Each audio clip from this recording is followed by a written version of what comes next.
You are listening to the Unleashed and Aligned podcast, where we strip away the noise, unleash our truth, and align with our highest self. I'm your host, Felicia Dom, certified life coach, Reiki practitioner, and chakra guide, here to help women find deep love and interconnection within themselves. This podcast is here to increase awareness, inspire your journey, and educate you as you reclaim your energy and rise fully into who you are. Check the show notes for links to my healing circle, coaching, and more ways to work with me. Now, let's dive into today's episode. Hello, beautiful people. Welcome back to another episode of the Unleash and Align podcast. I am Felicia, and I am here to talk to you today about a couple things. So, the first thing I want to go over is the model. Now, this is something that I learned when I did my coach training through the Life Coach School with Brooke Castillo, and this is a model that she came up with the acronym and kind of the framework. It's been studied through a lot of different thought leaders, and it is amazing. And I think that it is such a helpful tool to understand your life, your mind, and kind of some of the things that are going on there. So I want to talk to you today about that. And then I want to talk a little bit about emotions and our thoughts, and hopefully give you a little bit more insight into why you do the things you do and how you move through the world, and maybe how you might want to create more awareness around the things that you do. So let's dive in really fast to the model. So the model, the acronym for the model is CTFAR. And the C stands for circumstance, and that is a neutral fact that everyone would agree on. So that is not my husband's a jerk. That is my husband said words.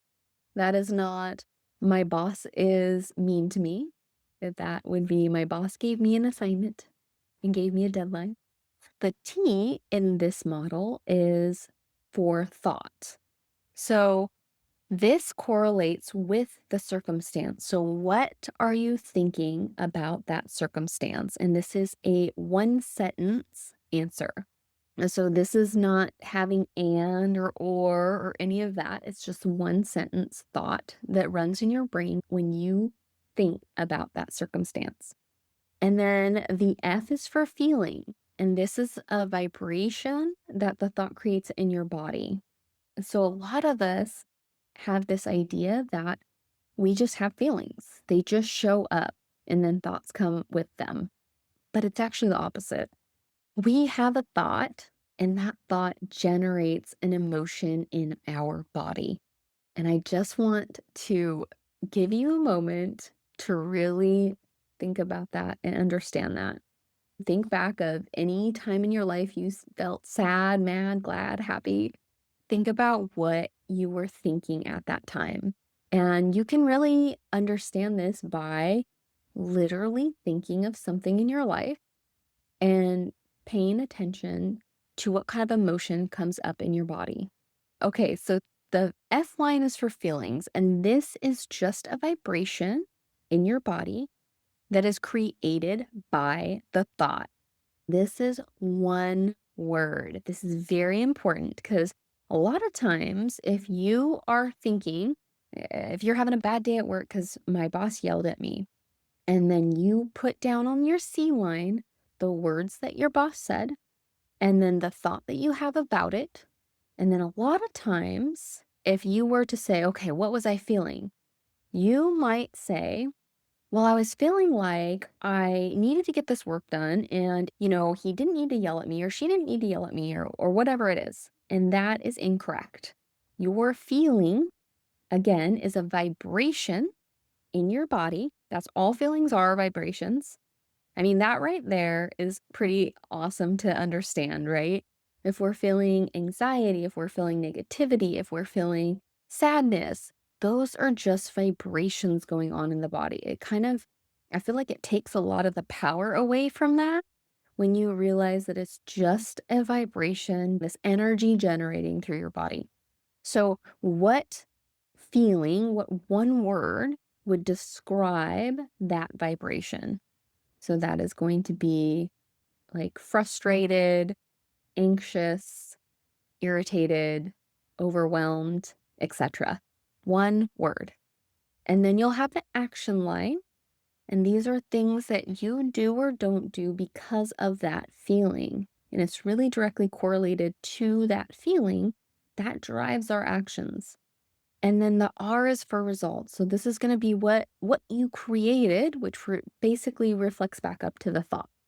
So it's not the thing that happened, it's your thoughts about it that really generate all of the things that happen within your life. So it's really, really amazing to have awareness of your thoughts and to work on creating more awareness around your thoughts and just becoming more aware of how you move through life.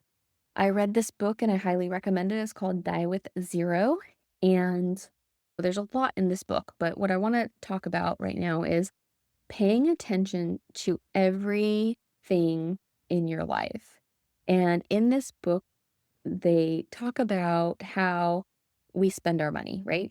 And if you're like trying to save money or if you want to go on a vacation, things like getting coffee or something like that, it may seem minuscule, but over time it could add up. And over time you could literally use that money like at the end of the year, all the money that you saved from buying coffee every day, you could go on a weekend vacation or maybe a trip somewhere, depending on how much you spend per week, etc. And this goes for anything in your life.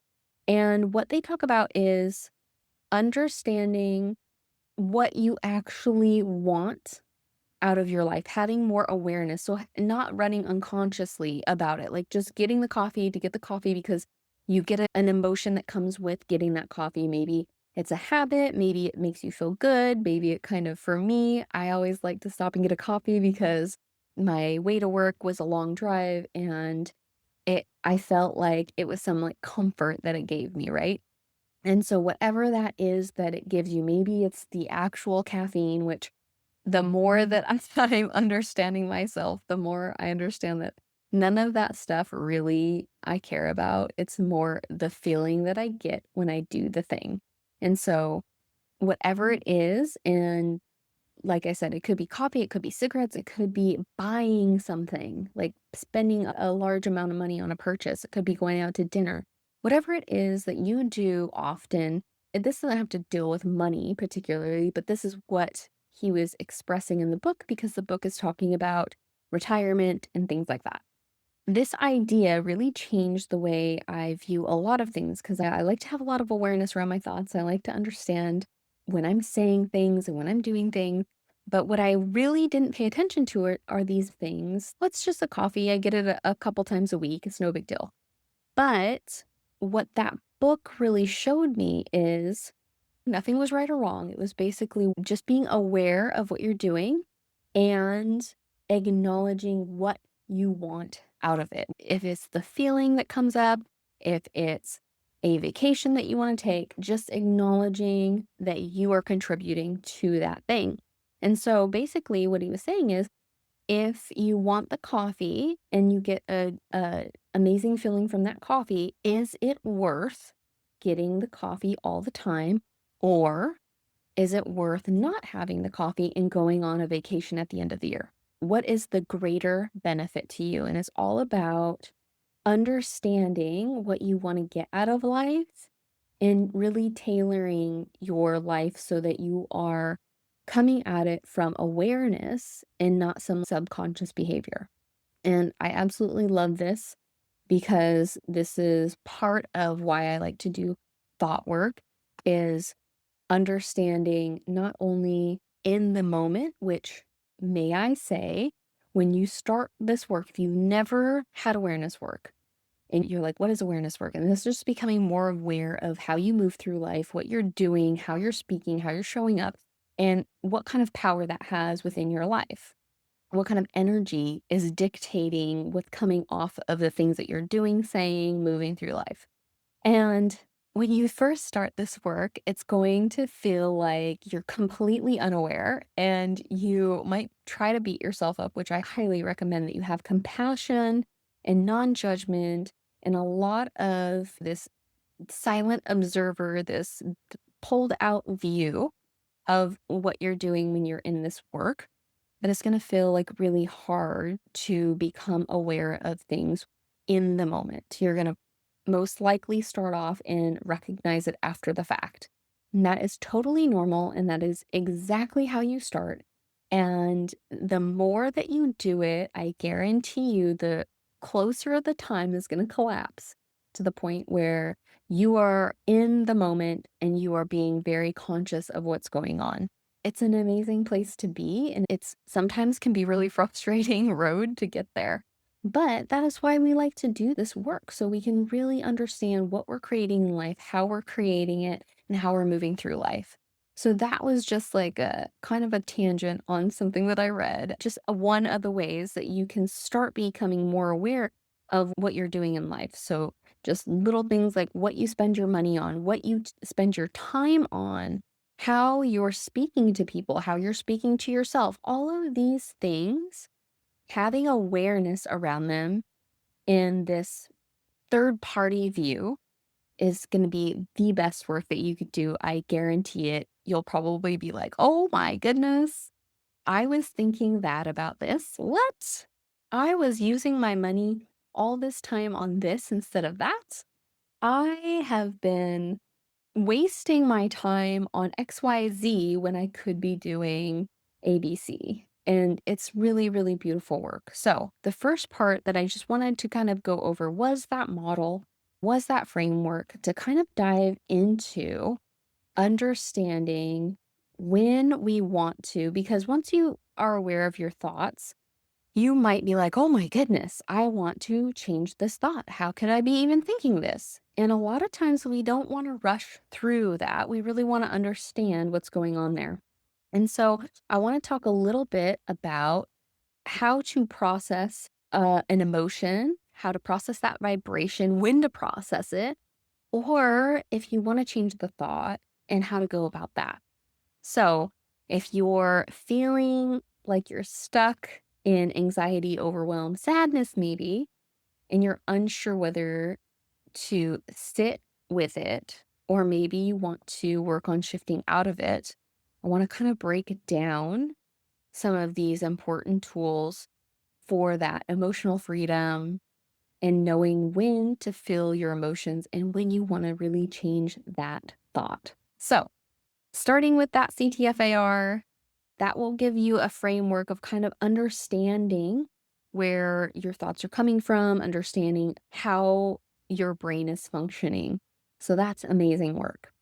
And then when you have that, you might be like, okay, well, I want to move. So if you're feeling like you want to push away a thought, and most of us don't process emotions, right? We resist them, we numb them, we distract from them, or maybe we just simply overthink on them, which hand raised, I am an overthinker. So I completely understand all of these ways that we really try to handle the emotion instead of processing through it.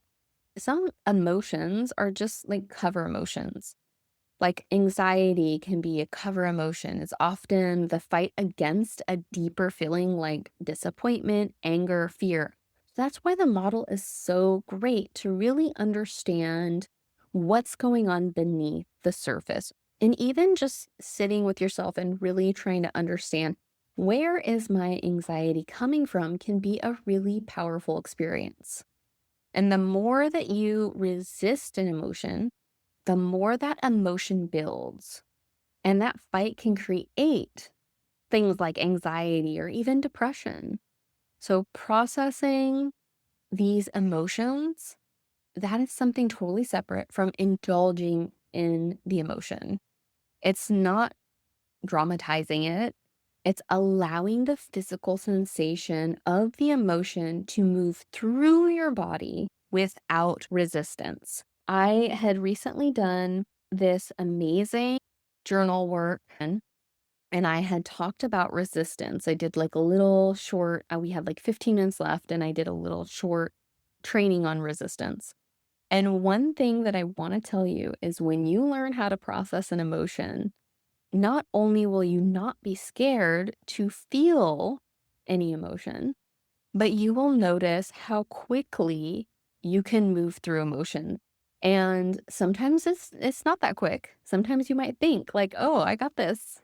I can process anything very fast." And then it might surprise you and something might need more time, and that is okay too.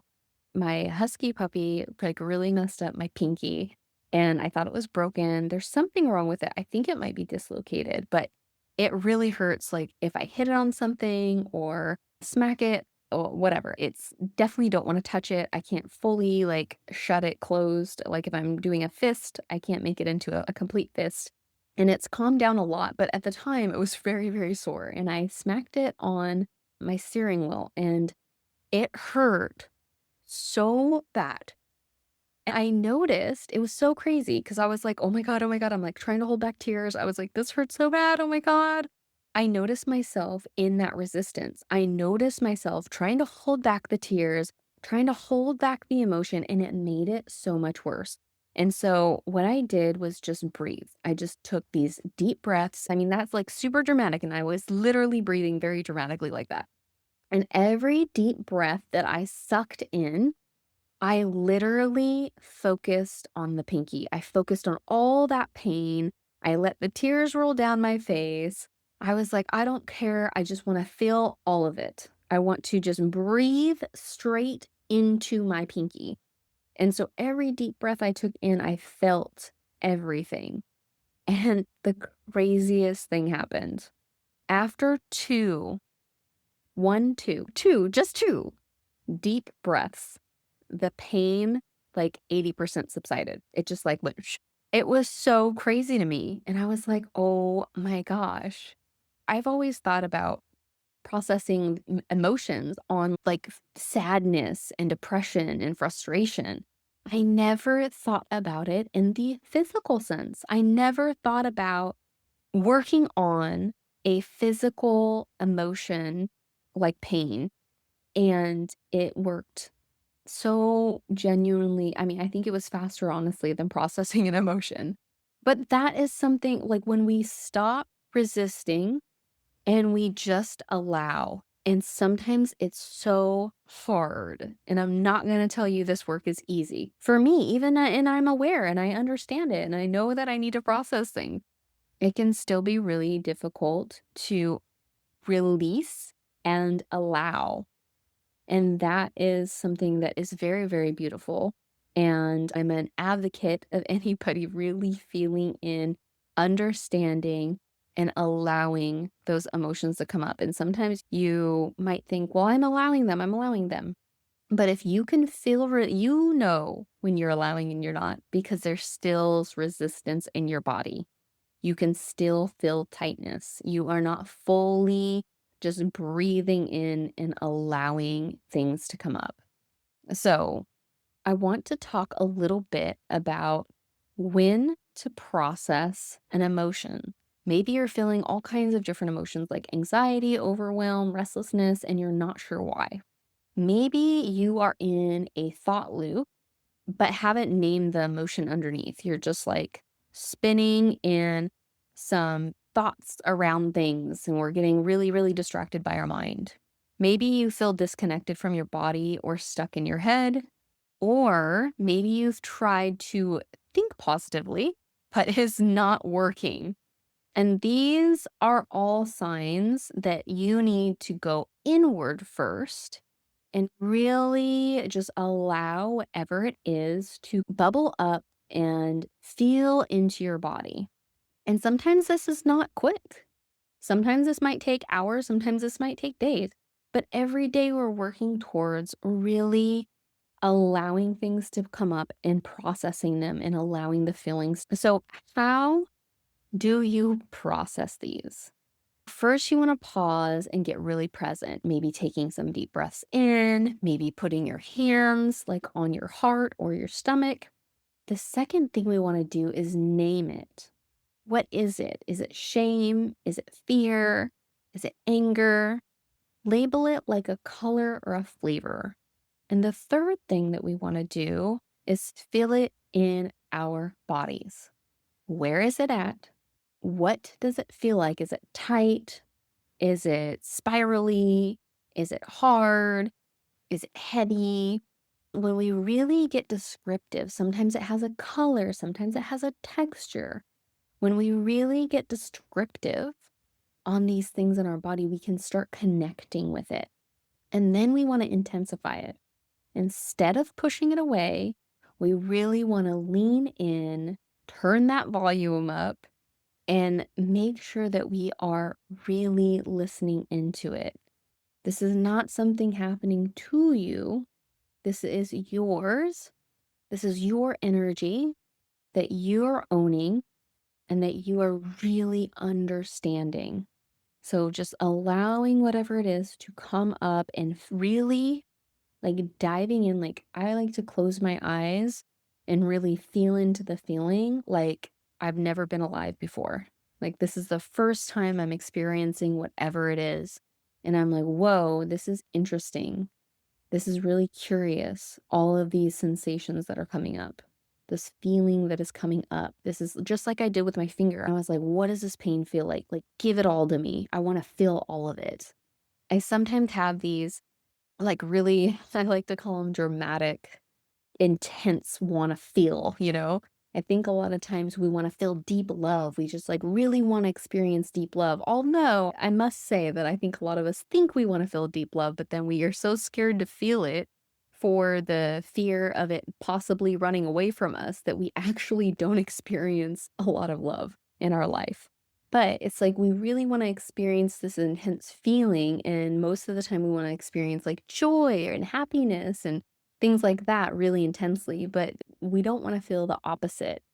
And it's just kind of curious like, if it's just a vibration in your body and it does nothing like harmful to you other than maybe make you cry, maybe make you scream, maybe make you feel very discomfort. Although, if we really broke it down, like what is comfort and discomfort, if they're just all vibrations on a spectrum, sometimes like super immense joy can possibly be discomforting, right? Because it's just a vibration. So I can get really, really in my head about these things. So that's why I just like want to experience it. Like when I look at life and I say, okay, I want to experience it intensely, right? I don't want to live unconsciously. I really want to live in consciously and understand things and be really present and in the moment. And that might mean having really intense feelings. But what is being alive without feeling these intense feelings? I'm not a robot. I don't want to walk around numbing all the time. I don't want to walk around not understanding what different feelings feel like. I really want to know. Get curious. These are just some of my thoughts. So I'm just allowing you to possibly borrow some of the ways I like to think about it that helps me process feelings. Because sometimes it can be really intimidating. You could be like, I don't want to feel discomfort. I was, brought up not to cry. I was brought up to hide my feelings. And it can be really hard to open that shell up and get comfortable with that space. One thing that I like to challenge myself is, can I tell the difference between different feelings? Can I tell the difference between frustration and anger? Can I tell the difference between sadness and depression? Where is the different lines there? Can I understand it? When I come from that perspective, a lot of times I'm okay feeling the feelings. I'm like really, really curious about the feeling. I want to feel it fully and intensely because I want to know if I can decide for myself what the difference between those feelings are. So, allowing those feelings to flow through you with no judgment, with no rush, and just being fully present. Just really allowing yourself to understand what's going on. Why am I feeling this way? And then just accepting and allowing those things to flow. And again, without judgment. We don't want to shame ourselves. We don't want to create drama or stories around why we feel what we feel. We just want to allow those energies to flow through us, to get curious, and to process through. Now, I want to talk about when we might be thinking something, we have a thought, and when we might want to change that thought. Our thoughts, again, like I said in the beginning, create our feelings. This is just science. This is the science of life. Our thoughts. So once you've allowed and understand how your feelings work, you can access the thought that's causing it. So if you're like, I don't know why I'm feeling like this, and you're having anxiety and you're processing it, and then something comes up. Oh, this is, what am I thinking right now? Why am I thinking this? Maybe I'm thinking this is really, really scary, and I don't want, I got to speak at my work, and everybody's going to be staring at me. And now it's causing me to have this anxiety, right? This anxiety pops up from it. Understanding that this anxiety is coming from this thought that you have about everybody staring at you, or maybe you have an emotion that comes up like anger when you think about something somebody said or did and the way that you perceive that. And that's a whole nother podcast about other people. But right now, we just want to talk about something happened, caused a thought, which triggered your feelings. And you're like, this thought feels really, really true. When you want to choose a new thought, when you feel like, yeah, I've processed this stuff, I understand where it's coming from. I understand that my thought is creating this in my life, this feeling, this circumstance, whatever it is that you want to change. Maybe it's, I'm not good enough. And that's simply not true, right? You're a divine being. You're always going to be good enough. Maybe be due to society and people around you, things that you've been through. It really, your thoughts are like, this is why you're not good enough. And that's all the brain likes to do that. It likes to look around, keep us safe, keep us secure, keep us stuck in comfort. The comfort can be not going out of these thought processes because it's comfortable with them. It's used to them. It doesn't have to do a lot of work to think about them. And so the brain just goes back to, well, you're not good enough. And you're like, no, I really want to change that thought because I know deep down I'm capable of amazing things and I've processed what it feels like. I understand where it's coming from. And now, so once you've processed it and you understand where it's coming from, now you're like, I'm ready. I'm ready to change the thought. So once you know what the thought is, so first you got to find that original thought. What thought created that painful emotion, right? And then you want to ask, is this thought helpful? Is this thought kind? Is this thought empowering?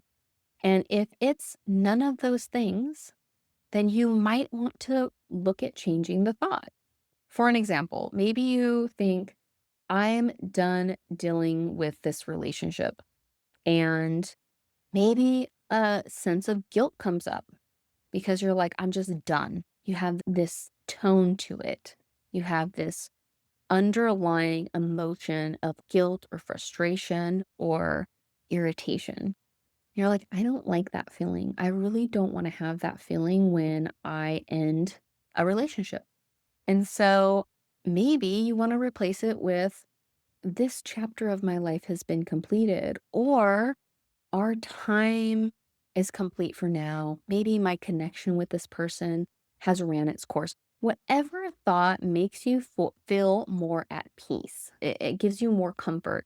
And sometimes you don't want to jump from like a thought of, I'm not good enough to I'm amazing. It doesn't feel true. And that's the thing about thoughts. We really want to make sure that we are paying attention to thoughts that feel true within our bodies because then we can accept them more. So that's why sometimes affirmations don't work because the cognitive dissonance that happens with some affirmations, it's not going to be there. But what we can do is create like a bridge thought. And a bridge thought is going to help bridge those two. So it's going to help you start thinking in a different way. And then the more that you think in that way, the more open you are to more beautiful, amazing thoughts. And the bridge thought can be very neutral too. It doesn't have to be, maybe it is a little bit more of a leap from neutral, maybe it's not. It just depends on how it makes you feel. So maybe thinking I'm not good enough, you go from I'm a human and all humans have things. And that maybe feels neutral. Maybe that feels good. Maybe you can think of, from I'm not good enough to I'm trying, I'm doing my best. Whatever that bridge thought is for you, that is something that is going to help you start working on a better emotion. So when you're looking to create a different thought, you want to think, does it bring you relief? Does it bring a little sense of calm? Does it bring sense of clarity? What does it feel like in your body? And then you really want to practice it. Practice repeating it and understanding you're rewiring the brain. Notice when that old thought comes up and divert your brain. Thank you. That's nice. I'm glad that brain, that you're like, this is comfortable to just sit in. I'm not good enough, but I'm actually actively participating in my life and I'm moving through it. I'm changing the way I think, and I really want to think that I'm learning how to be amazing. And maybe that feels great. So, really what I want to bring to you here is you can't fake a thought into truth, but you can find a better feeling thought you actually believe. So, whatever those thoughts kind of make you just kind of ease up a little bit. We're not in a rush. Life is not about rushing. Quite frankly, what I've learned over the years is the more that I step back and stop trying to rush through things, the faster I get through them. Allow yourself time, allow yourself space. The base here is really first step is understanding. So having more awareness. And then from having more awareness, we're going to be working on understanding your body better, getting really deep in your emotions, understanding them, allowing them, processing through them. And then from there, understanding, what do I want to do? Do I just want to process this and kind of get curious about it? Do I want to start working on maybe having a bridge thought that I can start adding into my routine? How do I want to move through this that feels comfortable, that feels like it's more easy, that feels more clarity? We don't want to rush, we don't want to push. It's all about just this very beautiful flow, this flow of energy in and out, right? Okay, so I hope this episode gave you a little bit more glimpse into yourself and maybe some ideas of how you're moving through life now and honoring your body while you're getting there, honoring the beautiful process of mind body connection and understanding and not beating yourself up over what the mind has really programmed. Know that we're all these spiritual, beautiful beings, but the body and the mind for me is really like this, just the mechanics of the body and the mind is really this beautiful computer that is just running off programs. And we have the ability to update it and change it and allow things to process through it and allow reprogramming to happen and allow ourselves to really get in touch with that spiritual side, that spiritual energy that we all have that has insight and intuition and all the abilities. But first, we really need to understand ourselves, how our brain operates, how our body operates, and getting in touch with that. So, if you want to maybe practice some of these things on yourself, I offer you to look at what kind of emotion are you resisting right now? What thought is creating that emotion? And are you ready to process that emotion, or have you processed it and you're ready to reframe it? And I invite you to journal about this, send me a DM on this, send me an email on this. I would love to hear from you and how this went for you.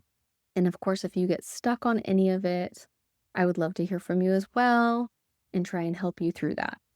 Have an amazing rest of your day, rest of your week, and I will talk to you next time.